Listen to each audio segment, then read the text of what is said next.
Good morning. It's July 26th, and this is To My Liberal Friends.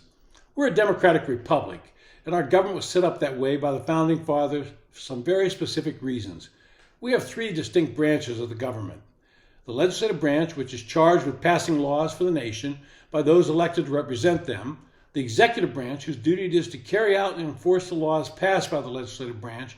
And the judicial branch, which must examine the challenge to those laws and determine whether they comply with the Constitution. It is a set of checks and balances that has made our government work. It has worked extremely well for almost 250 years.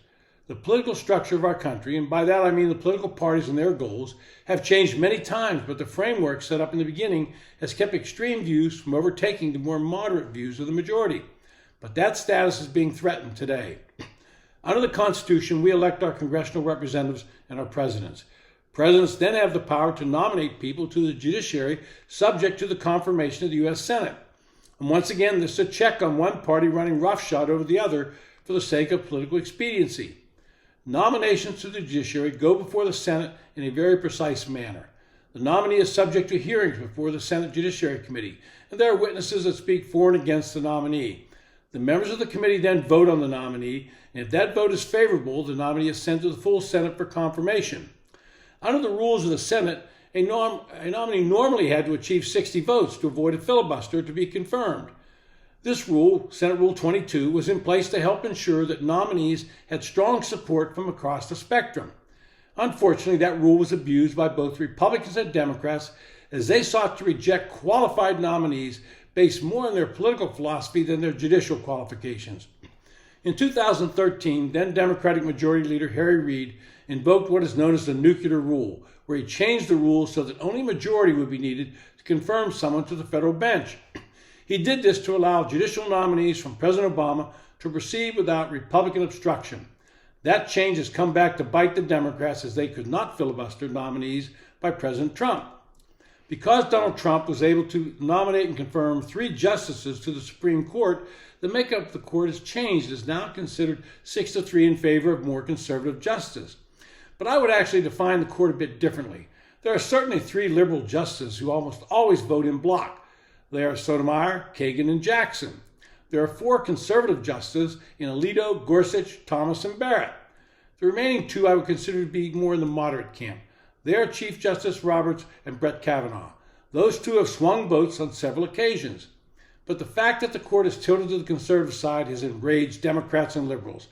Some key decisions like Roe v. Wade, affirmative action, and student debt forgiveness has caused them to go off the wall and call for changes to the court. Some have called for packing the court by adding justices. Well, the problem with that is the next time Republicans have the power, they will simply add more justices. Others want to limit the time a justice can serve on the court. But more disturbing has been President Biden and other liberals calling the court illegitimate or unnormal.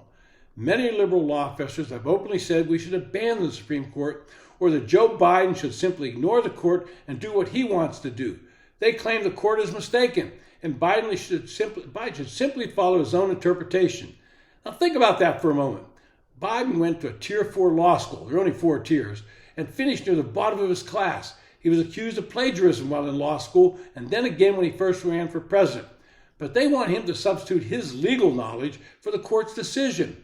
Would they like that to be the precedent so that future presidents can simply ignore the court and do what they want to do without regard if it's constitutional? This is a dangerous game they're playing.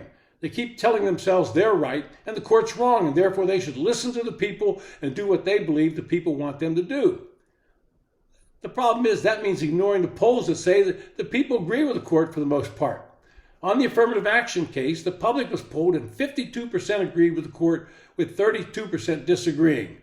But to liberals and those advising Biden, the people in the court are wrong. They should just listen to them and realize how misguided they are in agreeing with the court's decision. On the student debt decision, the numbers were even more striking, with 63% of Americans agreeing with the court.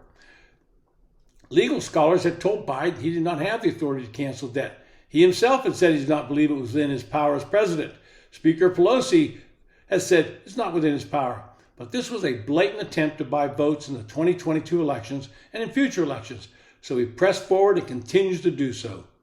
You've heard some liberals like Alexandria Ocasio-Cortez, another bright light, asking if we need a Supreme Court at all. Other liberals are saying we need to jettison the Constitution just to allow the president to move forward. Does that sound like democracy to you? They want to save America from constitutionalism and in effect destroy the checks and balance system that has served our nation so well. I remind everyone that we're not a true democracy where the majority can run roughshod over the minority. If that were the case, we would be swinging back and forth like a pendulum every time another party took power from the previous party. I go back to what I said in the beginning. The legislative branch passes the laws, the executive branch enacts and enforces the laws, and the judicial branch ensures that they pass the constitutional test. The framers of the Constitution saw this check as playing a counter-majoritarian role, or else the individual rights of citizens would be subject to the tyranny of the majority. That's something none of us should want to ever occur. This has been To My Liberal Friends.